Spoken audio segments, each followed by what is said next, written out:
Welcome back, troglodytes, to your daily dose of guitar information, the Trogly's Guitar Show.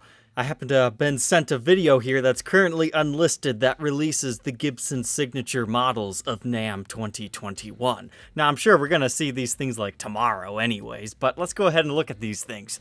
I just want to hand it to Gibson. I've watched their videos become much, much better. Like certain ones that were just released today, they've got nice close-up shots of the guitars. They actually have the artists playing them now. So they've kind of leaked a few of these today so you can check it out on their website. But this video is not live yet. So you always got to be careful on these videos. You got to look really slowly and see, do you see anything like super special that shouldn't be here? I'm not seeing anything crazy except for this looks like some sort of a really pointy SG. A little bit too unfinished at this stage. Let's keep going. Looks like we get some of the modern, some sort of a TV yellow looking SG. That might be one of the Chicago Music Exchange ones. It looks like a ES333 in like a plum metallic finish. Okay. I'm not seeing anything too special here. Got a guy spraying a 330 something. Here we go. Our first one is a signature guitar for Emily Wolfe, a Sheraton Stealth.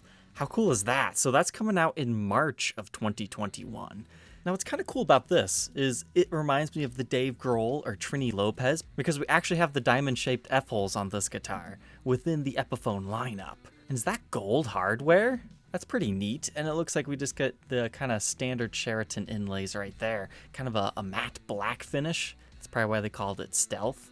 But check out that control layout. There's 3 knobs and the output jack on the front. So she's chosen to omit one. That's interesting. Let's see if we get any good shots of our headstock. Yeah, that's just the standard one with the binding.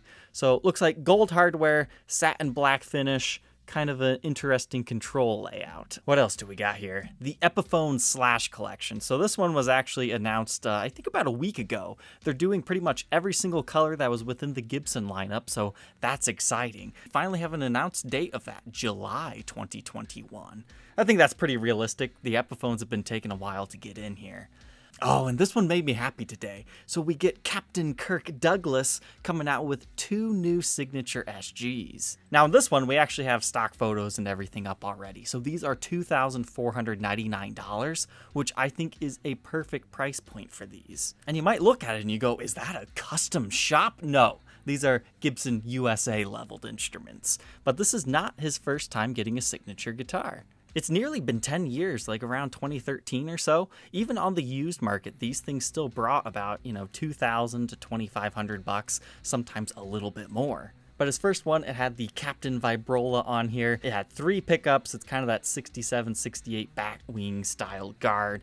What made these things cool is they were a USA level guitar that looked like a custom shop. So these things have been very popular on the used market. But the finish was always kind of bland. It's like a really dark cherry red color. So if you didn't like that, you were kind of out of luck. They had a signature decal at the backside of the headstock. I mean, even if you don't care who Captain Kirk Douglas is from The Roots, it really doesn't matter. And that's what I like about a signature guitar. It appeals to a whole bunch of them. But this time they've changed it up. So we still have the Captain Douglas, little thing down here that makes it his guitar. But check this out right there.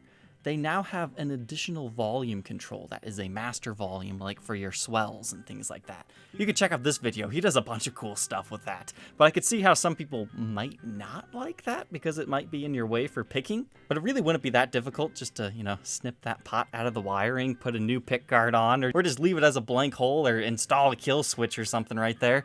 Because that's what I'm excited to look at is the routes underneath that. Like how big of a cavity did they have to route out for that? Maybe they'll just do like an elongated swimming pool route. But this time we get Inverness Green. Don't like Inverness Green? Don't worry, he's got your back. I was very happy to see this. I think this is going to be the hot seller because this is a beautiful SG right here. Triple pickups. I like the use of having a different knob right here. Like here you can see the reflector knobs, whereas this one uses just the regular top hat style. Did I miss that on the other ones? I did. I mean, that one's a completely different color, so it doesn't stick out.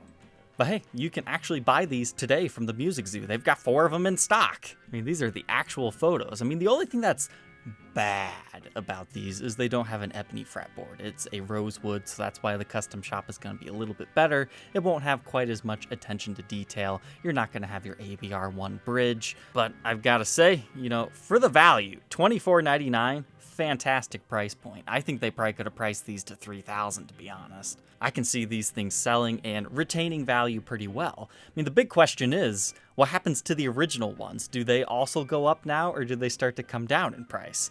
Because the old ones did not have that extra volume knob, so we'll see if people care about that or not. But that was definitely cool to see that he got a new one. So our next one actually comes under the Kramer brand. So we get Tracii guns coming up with, I think they're calling it the Gunstar Voyager, or Gunstar Voyager, however you want to pronounce that.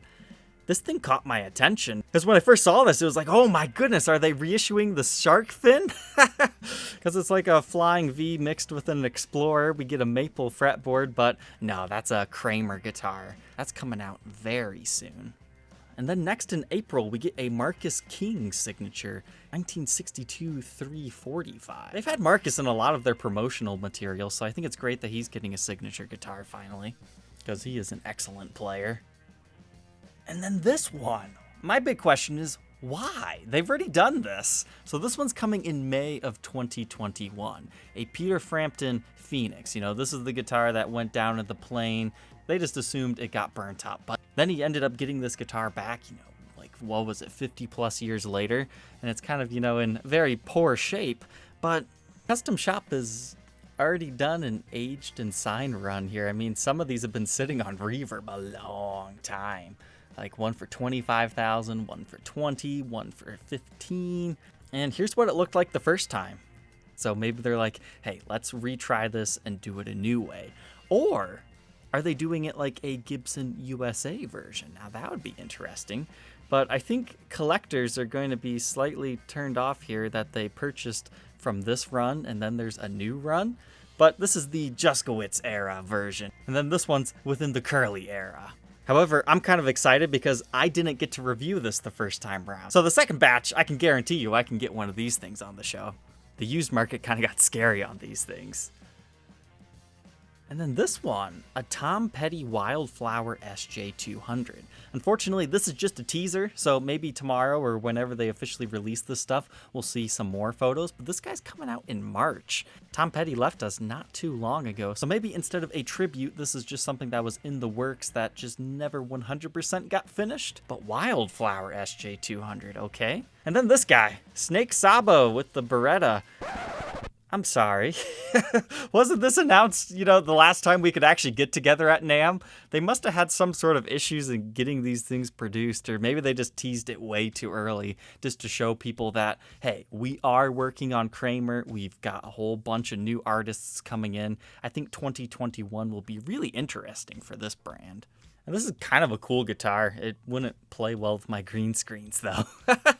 And then another repeat here, Alex Lifeson Les Paul Standard Access. What makes me curious about this one is it going to be a Gibson USA production run? Kind of looks like that, but then again, this could just be an old photo where it's actually a custom shop, because they've done a whole bunch of custom shop Alex Lifeson stuff. They also did that ES Les Paul custom in white with him. I mean, Alex Lifeson of Rush, he's no stranger to Gibson, that's for sure. So it'll be interesting to see if they have a more affordable model here. Because, Fender, they're really hitting the Floyds really hard this year, so maybe Gibson's doing the same here. Okay, what's next? Oh, the Nancy Wilson Fanatic. This one's under the Epiphone branding. They've kind of already done this. It's kind of like a reissue of her old model, or like an old Nighthawk. But they've actually got a video up about that one if you want to learn more. I'm not sure if I really want to check it out or not. There's a little bit of controversy about that video because she said that she designed the guitar, but yet we're pretty sure it was like JT Ribeloff that designed it. So, that's just kind of up in the air. Maybe it was a combined effort, or it just happened to line up with Ribeloff, or maybe there's a hidden backstory that we don't know. But that's kind of interesting to see that one come back. But I was kind of surprised about the other J200, because this one, Orianthi, fantastic guitar player once again, but this one is the Lotus J200. Now, I don't review too many acoustic guitars on the show, but this one, I think I might have to, simply because of the inlay work. It's kind of special. We get whatever this is. I can't see it. I mean, I'll zoom in on it on my screen so you guys can see it. I'm not a huge fan of the color, but the inlays, they speak to me. Yeah, there we go. I thought there was a good close-up shot here. Well, that one's coming in May.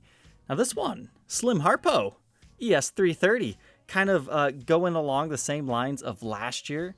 We had the Chuck Berry 350T, which I'm still waiting on getting here. I've got the pre-order. I promise you guys. We'll eventually see that $10,000 beast. Yeah, maybe it'll show up around the same time as Slim here. But that one's coming out in March of 2021. And here we have another Kramer artist, the Parra Vanguard, but they didn't really show us the guitar there. Then we've already talked about JJN here, but it's good to see that they're coming in April of 2021. Now, I've actually had a few people tell me that their dealers told them that they would get them earlier than that, so we'll see how that goes along. And Jared, phenomenal guitar player. Don't forget to check out this episode where he guest starred and did the Jimi Hendrix demo of that SG for me. And that's everything in this little teaser. However, Dave Mustaine, has he been officially announced? Not yet, but I do have some more convincing evidence for you guys. So we go up here, we go to Gibson's little channel. It's unfortunate that they can't actually have the Gibson channel because this guy has it. So Gibson TV. If you go to this video right here where they welcome Gene Simmons, because we got the Gene Simmons, you can check out this video if you want to learn my thoughts and opinions on that. However, once this Gibson logo gets out of the way, zoom in here, guys. We got a 70s Flying V here. We get some sort of a custom shop Firebird, a tiny little slash sign guitar, a trophy. We got the Tony Iommi. We got the old Moderns. Oh, wait a minute. This right here is actually a Gibson I prototype. You can check out this video. But what you want to know is right here. What's Agnesi teasing us with? Let's find out. That is looking to me like the Dave Mustaine signature Flying V, but you're going to notice that our headstock is the regular Gibson style. It does not match up to that prototype that we saw. So that means we're going to have both a Kramer Dave Mustaine and a Gibson version of Dave Mustaine. So this is just like regular Flying V style. The other one's going to be a little bit pointier. So there's going to be something for everyone this year. But that has to be Dave Mustaine's new signature guitar. It's got the layout and everything. That's case open and closed. I had a lot of people in that rumor video saying, oh, it's just gonna be a Kramer. It could never be a Gibson, right? I've gotta say, that's proof enough right there. And my first impressions of seeing it is, I love it. It's a cool Flying V, and we get like the dove inlays in here. You know, the split parallelograms that have been used on a whole bunch of stuff, but I associate it with the dove. I'm looking forward to this thing coming out. That's probably one of my most hyped up reviews, I think, for this year. Oh, and this isn't Gibson related, but check this out. The Lunar Ice PRS, it happened again. I thought 1,000 of these would help, curb the inflation and resellers and scalpers and stuff. But no, this guy listed it for 17,000. This guy wanted 6,000, 17,000 again, 19,000. There's a 6850, 65, but you're going to notice every single one of these listings has been suspended because they're all breaking Reverb's rules.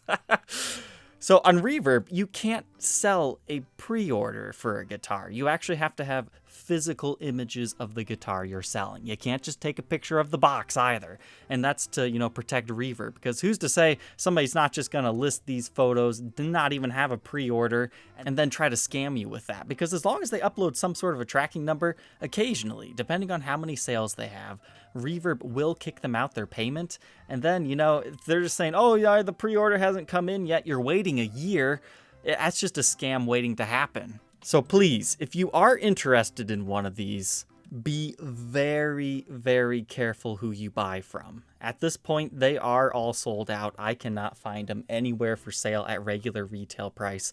If you need one, you're going to have to pay a scalper. But please, please, please be very careful of who you pre-order your scalpers pre-orders from, because there is a very big chance of you getting scammed. So Troglodytes, I hope you enjoyed checking out these new Gibson and Kramer models with me today. I'm sure we're going to have another video just like this in a day or two, depending on what else they release, but that's just a great little teaser for you guys. We've got some cool stuff coming up, that's for sure. Thank you for tuning in today. Don't forget to like, comment, and subscribe, and we will catch you tomorrow on the next episode. Take care.